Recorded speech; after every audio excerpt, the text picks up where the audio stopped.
Daniel sat inside the small patrol ship, staring at the endless darkness of space. The outpost where he was stationed was quiet. Too quiet. Days often passed with no sign of life beyond the stars, only the slow hum of the engines and the flicker of the scanners. Humans had only recently started moving closer to alien borders, and Daniel's mission was simple: watch, listen, and report. He never expected the night to bring anything different. Yet, as the silence stretched on, the ship's console beeped with a faint signal. Daniel leaned forward, frowning. It was a distress beacon, weak and broken, almost fading. He checked the coordinates.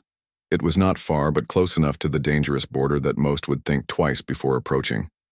Out here? Daniel muttered. Who would be sending a distress call this deep? The protocol manual in his ship suggested caution. Strange signals could be traps. Pirates and raiders often lured patrol ships with false cries for help. But there was something raw about this signal, something desperate. Daniel bit his lip. He could return to base and report, but by then, whoever sent it might already be gone. He gripped the controls. All right, let's see who needs help. The ship trembled as he set course. The signal grew stronger as he approached a patch of space filled with scattered debris. Pieces of metal floated silently, smoking and sparking. A larger wreck lay near the center, a royal shuttle marked with foreign symbols Daniel recognized from reports. His heart skipped. This was no pirate ship. This was alien royalty. Daniel guided his vessel closer and activated the scanner. Life. Signs flickered faintly. Just one. He suited up quickly, fastening the helmet before opening the airlock. Cold vacuum surrounded him as he drifted toward the wreck. His boots landed on the scorched hull, the sound dull inside his helmet. The metal groaned under his steps as he moved deeper inside. The corridor smelled of burnt circuits and blood. Daniel's light swept across the walls, revealing claw marks and signs of a struggle.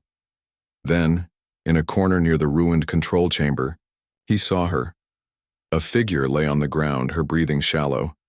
Her skin was pale silver, glowing faintly in the dim light.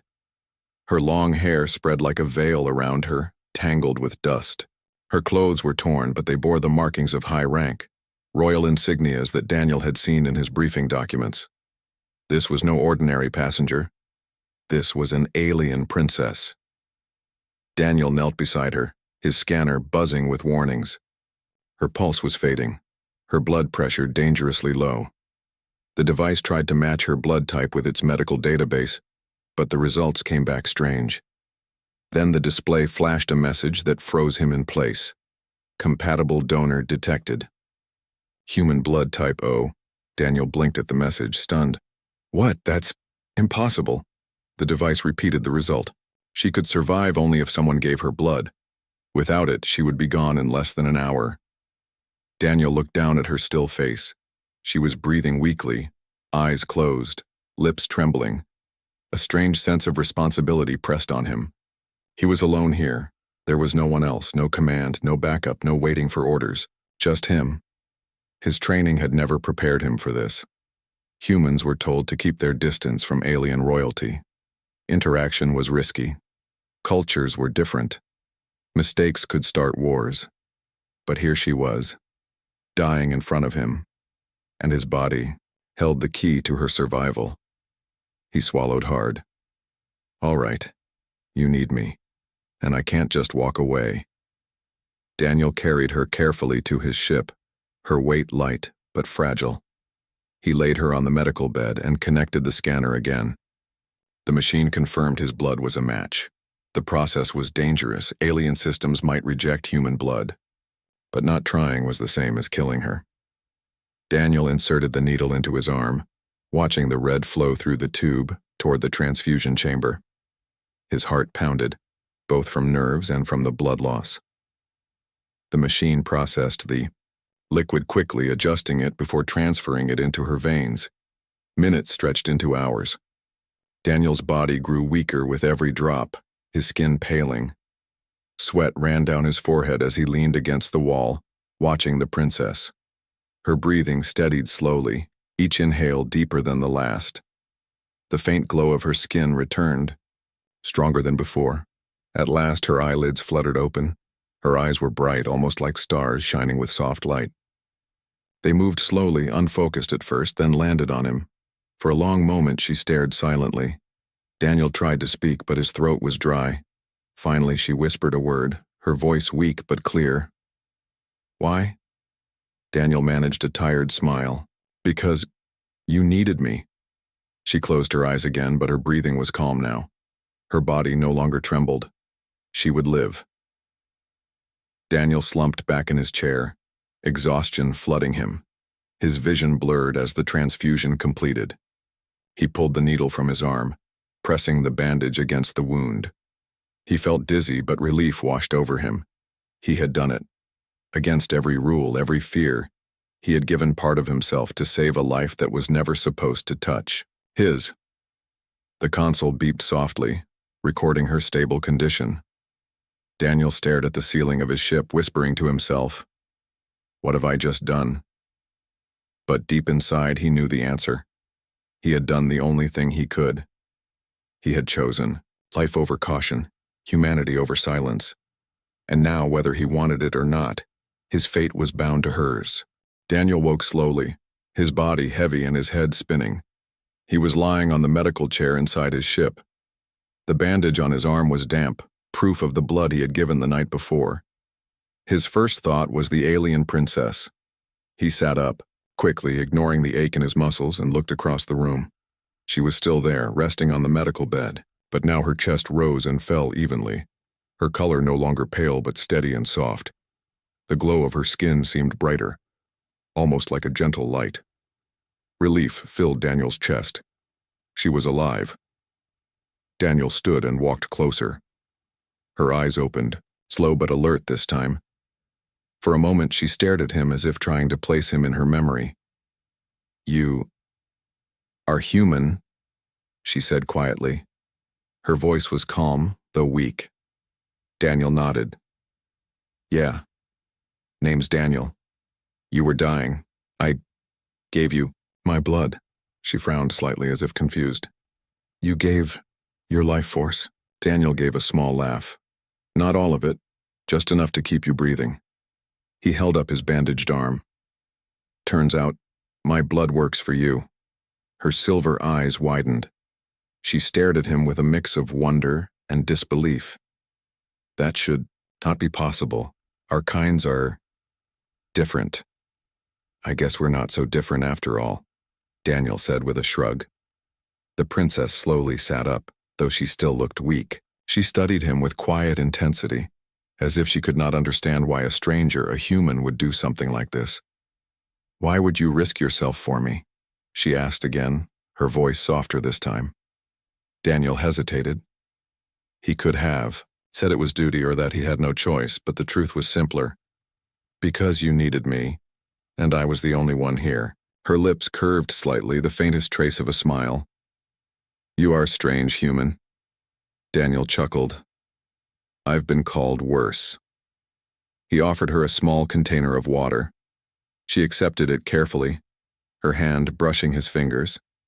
Her touch was cool, almost soothing. She sipped the water, her gaze never leaving him. Hours passed as Daniel worked to repair his ship's systems. The crash had damaged the engines, and without fixing them, they would both be stranded.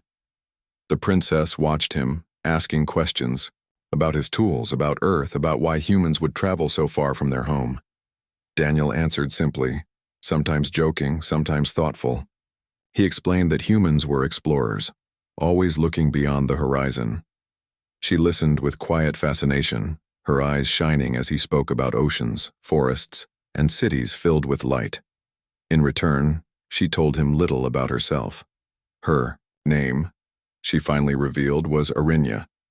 She was of royal blood, daughter of the queen who ruled one of the great alien houses. Her ship had been attacked by unknown enemies, and she had been left for dead. Daniel noticed the way her voice grew, tight when she spoke of betrayal. There was fear in her eyes, but also strength. "You saved me," she said firmly one evening, as Daniel adjusted the ship's scanners. "That means I owe you a debt." Daniel shook his head. "You don't owe me anything. I didn't do it. For a reward. Arinya tilted her head, studying him again. Where I come from, life is bound by honor. To save my life is to bind my spirit to yours. That is our way. Daniel laughed softly, trying to lighten the moment. Well, on Earth we usually just say, thank you and move on. But inside he felt something stir. Her words carried weight, and he wondered what it truly meant in her culture. The days stretched into a quiet routine. Daniel would check the ship's systems, ration their supplies, and monitor the distress beacon he had boosted. Arinya grew stronger each day, walking more, asking questions, showing curiosity about everything he did. Sometimes she laughed softly at his clumsy jokes. Sometimes she grew serious, speaking about duty, about the weight of her crown. But what struck Daniel most was how she looked at him, not as a fragile human but as an equal. The alien guards who finally found them were another story. It was on the 5th day, when Daniel's beacon finally caught the attention of a patrol. A large alien cruiser appeared near the wreck, bristling with weapons. The moment they boarded, the soldiers pointed their spears and strange rifles at Daniel, their faces filled with suspicion. Step away from the princess, human, there, Commander barked. His voice was sharp, his eyes cold. Daniel raised his hand slowly. Easy. I'm not here to hurt her. The soldiers moved to shield Arinya, pulling her gently behind them. One of them scanned her quickly, their eyes widening when they saw her condition. She lives. How? Arinya stepped forward, her voice firm despite their attempts to hold her back. Because of him. She pointed at Daniel. This human gave his blood. He saved me. The soldiers murmured in disbelief, glancing between each other. The commander narrowed his eyes at Daniel, as if trying to see the truth behind her words. That is impossible, he said. Our blood is sacred. No human can share it. It is true, Arinya said. Her voice carried authority now, even in her weakened state. He is the reason I stand before you. The commander looked at Daniel again, his suspicion not fading. Then perhaps you tampered with her. Perhaps you risked poisoning her blood. Daniel felt anger rise in his chest. I didn't poison her. I saved her. She would be dead if I hadn't stepped in. The soldiers bristled at his tone, but Arinya raised her hand sharply. Enough. He risked his life for mine. Without him, your princess would be gone. Her words silenced the chamber. Even the commander bowed his head slightly, though his eyes were still filled with doubt.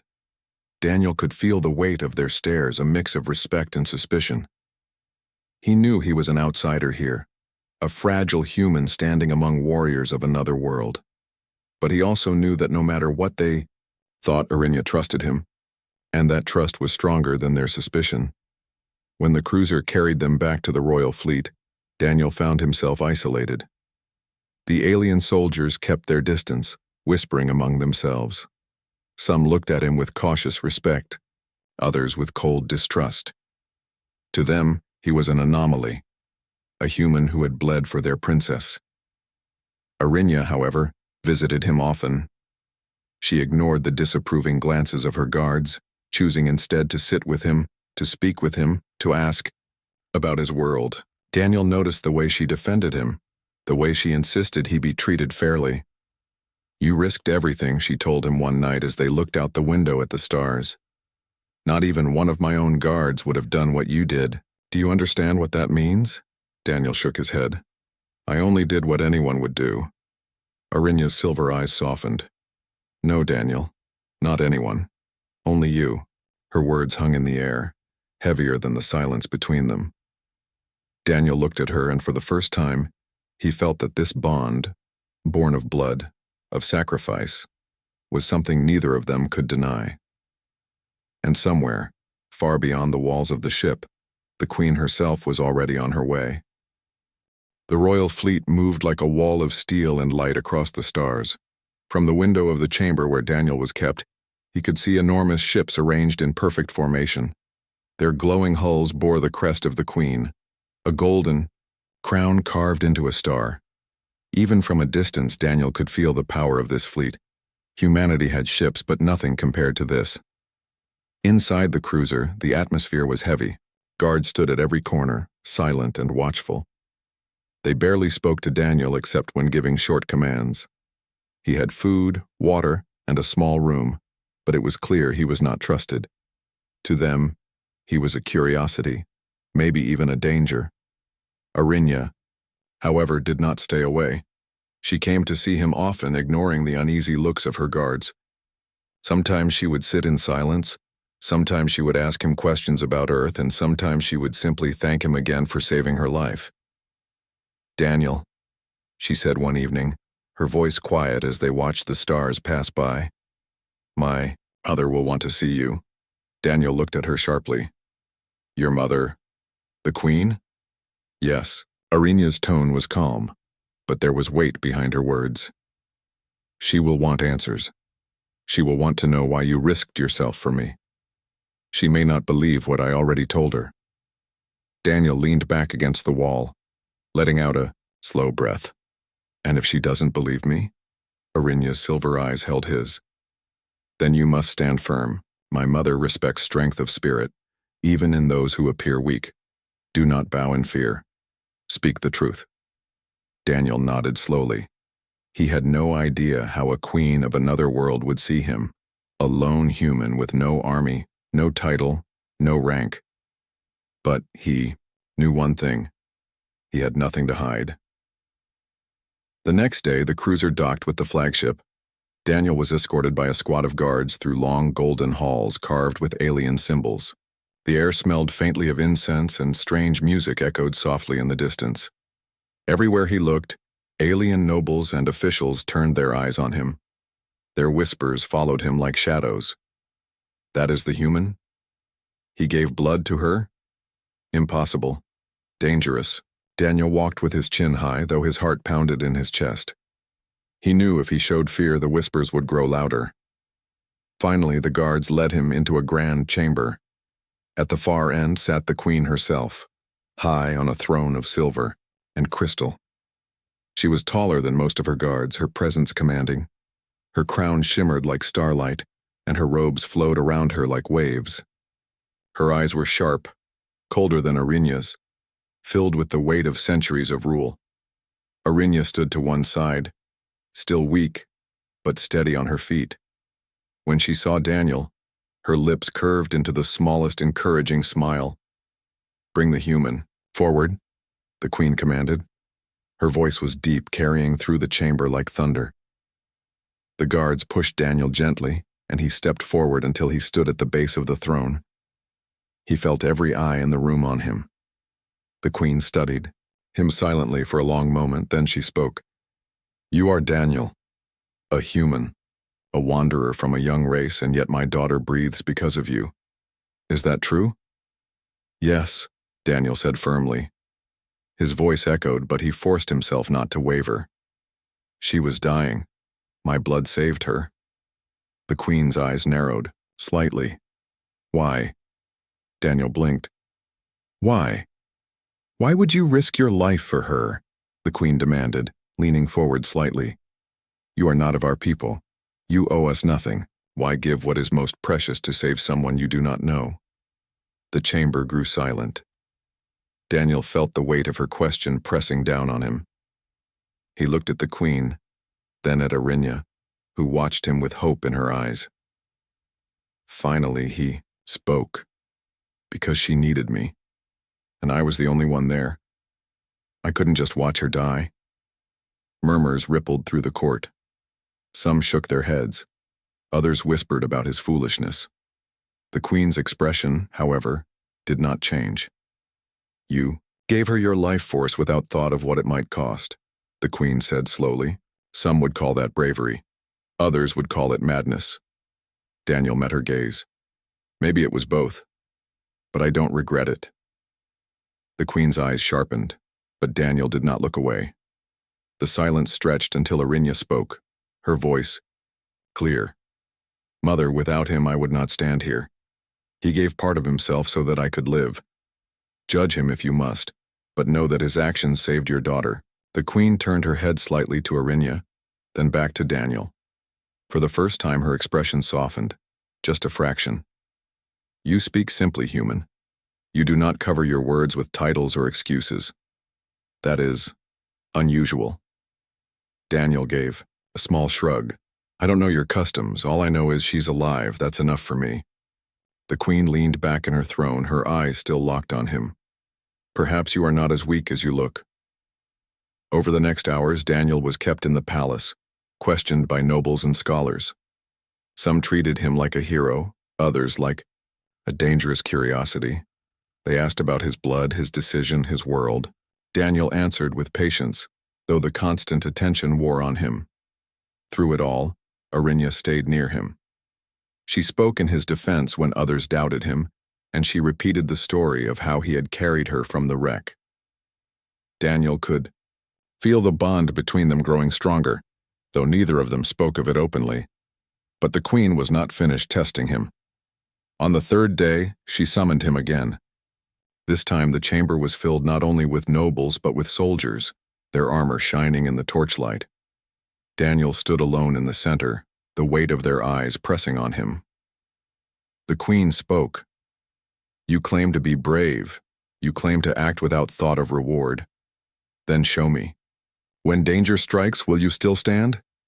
Before Daniel could respond, the chamber doors burst open. A group of masked figures rushed inside, weapons raised. Cries filled the hall as nobles scattered. Guards moved to intercept, but two of the attackers slipped past, heading straight for Arinya. Daniel didn't think. His body moved before his mind caught up. He dashed forward, placing himself between the attackers and the princess.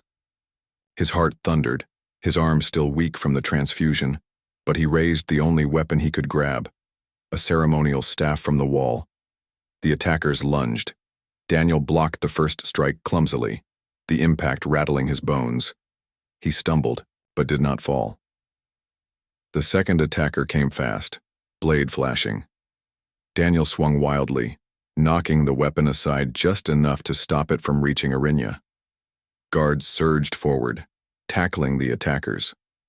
The fight ended quickly, the masked figures dragged away, but Daniel still stood there, chest heaving, the staff trembling in his hands. The queen rose slowly from her throne, her eyes locked on him. You stand in front of blades meant for her, she said softly. Even with no armor, no training, in our ways you choose to shield her again. Daniel lowered the staff, breathing hard. I couldn't just watch it happen. Silence filled the chamber. Then for the first time the queen gave a small nod. Perhaps you are worthy. Arinya's eyes glimmered with pride. Daniel met her gaze, and though he was shaking from exhaustion, he felt stronger than ever. The queen turned to her court. Let it be known, she declared, her voice ringing across the hall. This human has given his blood and his body to protect royal life. His fate is no longer his alone. He stands under the crown's judgment. The nobles bowed, their whispers rising again, but this time with a different tone. Some were surprised, others impressed. Daniel simply stood there, wondering what judgment would come next. The palace was never truly quiet. Even at night, when the halls grew dim and the torches flickered low, guards marched steadily, and whispers of nobles carried through the long corridors. Daniel had grown used to the strange rhythm of this place, though he still felt like an outsider. Every stare, every murmur reminded him he was a human among giants of another world. But the bond between him and Princess Arinya had grown stronger each day. She often walked beside him, ignoring the judgment of the courtiers. Her silver eyes lit up when she asked him about Earth, about oceans and mountains, about the simple joys of music and food. And Daniel, though unsure how to act around royalty, found himself speaking to her like a friend. The queen, however, remained distant. She had acknowledged his courage, but Daniel knew her acceptance was fragile, tested with every word he spoke and every move he made. The court still whispered. Some called him a hero, others called him a danger. It was during the Queen's return ceremony, a grand event meant to show strength after the attack on Arinya's ship, that Daniel faced his greatest test. The hall was filled with light. Banners of gold and silver hung from the ceiling. Hundreds of nobles stood in rows, their clothes sparkling with jewels. The air carried the scent of burning incense and flowers. At the center, the queen sat on her throne, Arinya by her side.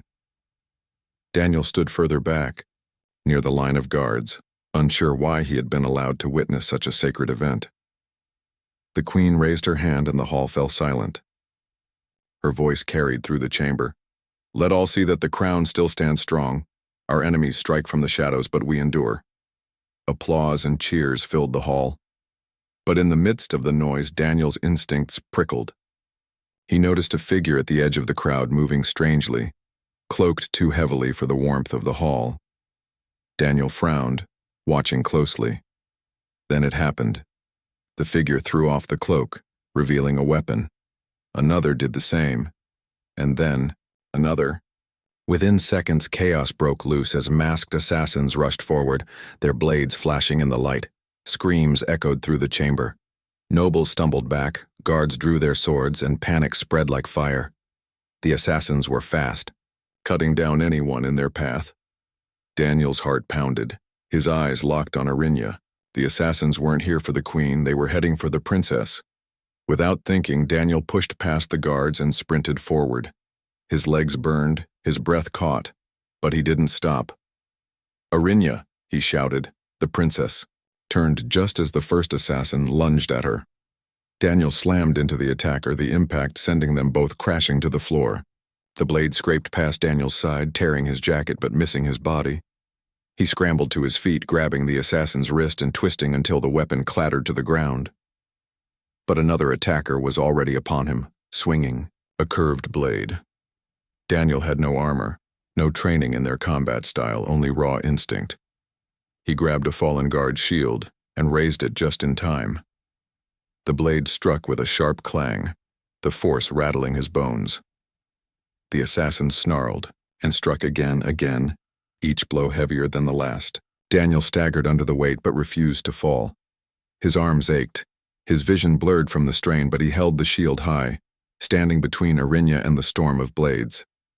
Guards rushed to defend the queen, but many assassins had broken through the lines, focusing their attack on the princess. Daniel fought desperately, blocking, shoving, swinging wildly when he had a chance.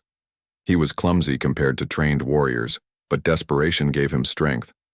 One assassin lunged, low, aiming for Arinya's legs.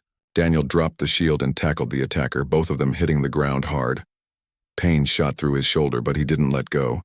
He punched, elbowed, kicked, anything to keep the blade away. At last, the guard's spear pierced, the assassin's chest, ending the struggle. Daniel stumbled back, gasping, only to see two more rushing forward.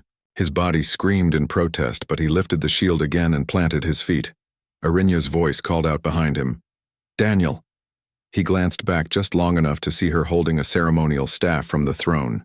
She tossed it toward him. He caught it clumsily and raised it like a weapon. The assassins laughed at the sight of a human holding such a simple weapon. But Daniel didn't care. He gripped it tight and swung with all his strength. The staff cracked against one attacker's arm, knocking the blade away. He spun and struck the second in the chest, driving them back long enough for the guards to intervene. The battle raged on, but slowly the tide turned.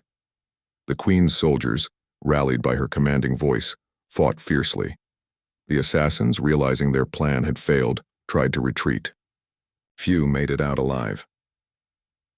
When silence finally fell over the hall, the floor was stained with fallen enemies, and the nobles trembled in shock.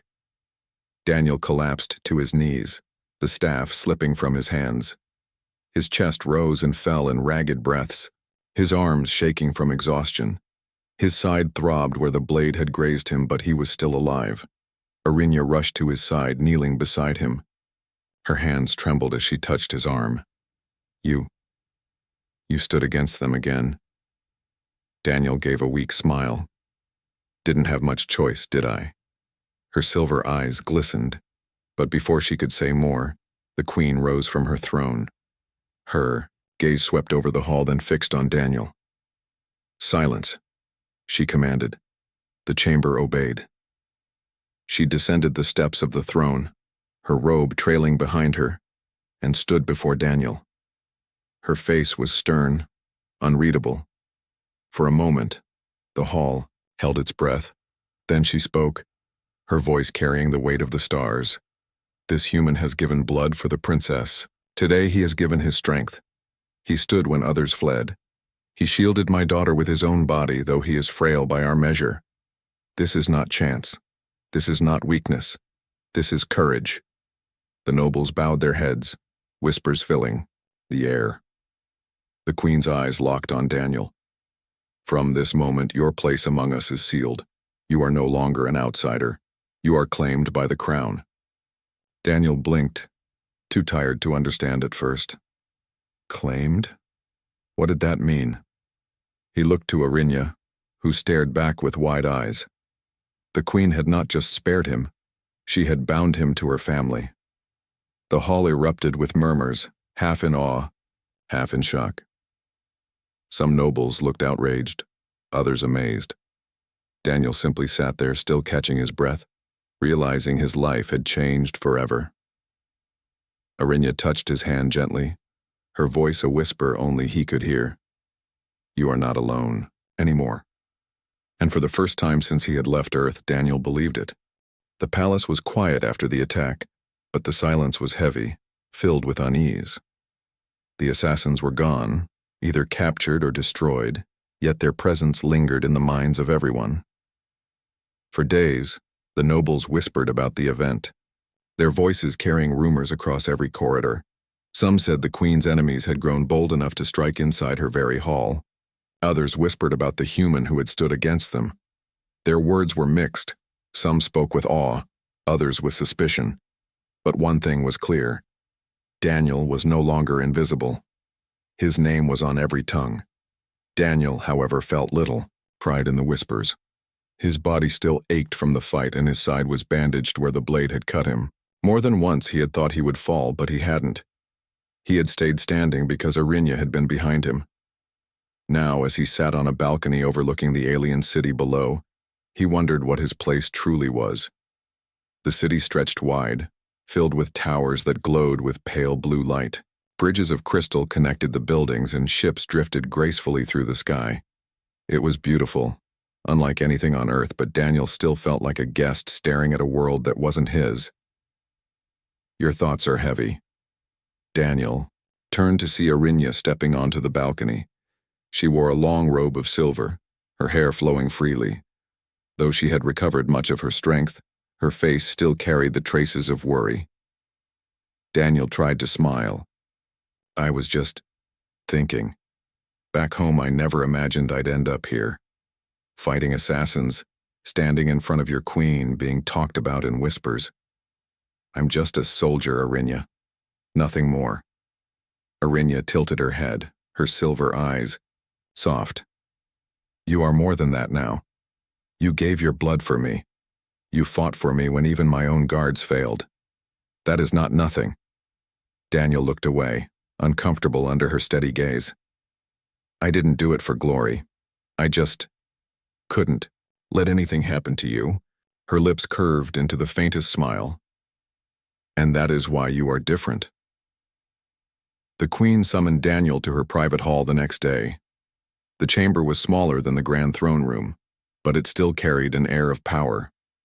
Tall windows let in the light of the twin moons, and the air was filled with the faint hum of ancient machines. Daniel walked in slowly, flanked by guards. The queen sat at the head of a long table, her posture regal, her eyes unreadable. Arinya sat beside her, though quieter than usual, her hands folded neatly in her lap. The queen spoke first. Human, you have been the subject of much debate in my court. Some believe you are a danger. Others believe you are a symbol of courage. But all agree that you are unusual. Daniel bowed his head slightly. I don't know what I am to your people. I only know I did what I thought was right. The queen studied him in silence, her sharp gaze unblinking. Then she leaned forward. When my daughter lay dying, it was not one of her own guards who saved her. It was you. When assassins struck, it was not my generals who reached her side first. It was you. Twice you have stood where others faltered. Twice you have given yourself for her. Daniel swallowed, unsure how to respond. The queen rose from her seat, her robes flowing around her. She stepped closer, her presence towering over him. Do you understand what that means? Daniel shook his head.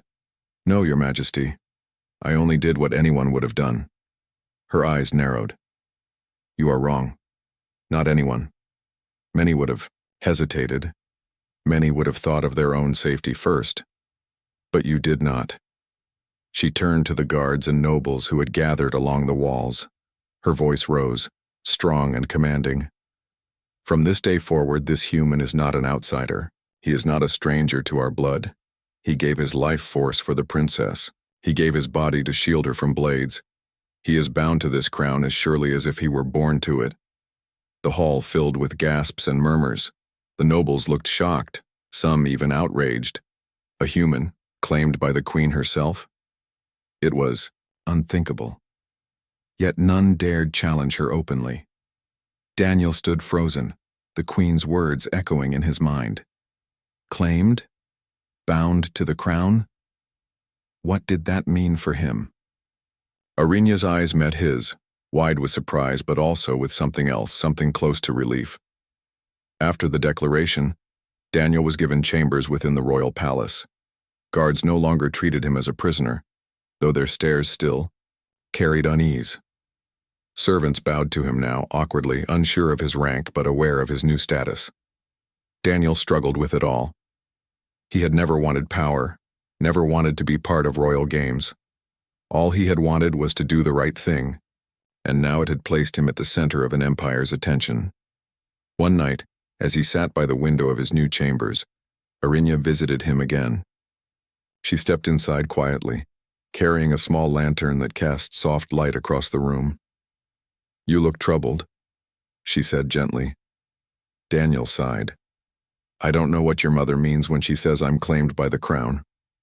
Back home, I'm nobody special. Just another soldier. Here, everyone looks at me like I'm some symbol. Arinya sat beside him, her robe brushing against his arm. My mother sees what many others do not. You may not see it yourself, Daniel, but you are different. You act not for power, not for duty, but because your heart tells you to. That is rare. Daniel looked at her, her silver eyes glowing softly in the lantern light. And what do you see me as? She smiled faintly. As the one who gave me life when all hope was lost. For a long moment, they sat in silence, the bond between them unspoken but undeniable. Days turned into weeks, and slowly Daniel's presence in the palace began to feel less like an accident and more like destiny. Nobles still whispered, but fewer challenged his place openly. The queen did not speak of her decision again, but her eyes often rested on him during councils, as if testing him silently.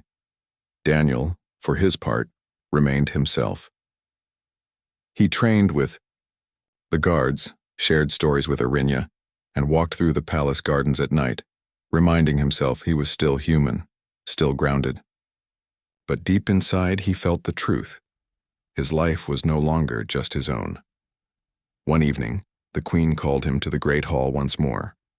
The nobles were gathered, the banners hung high, and Arinya stood beside her mother. The queen's voice echoed through the hall. When history remembers this day, let it remember that a human gave his blood to save a princess. Let it remember that he stood against blades for her life. And let it remember that I, queen of this crown, called him my own. Her words sealed his fate. The hall erupted in shouts, some of anger, some of awe. Daniel stood tall, his heart racing.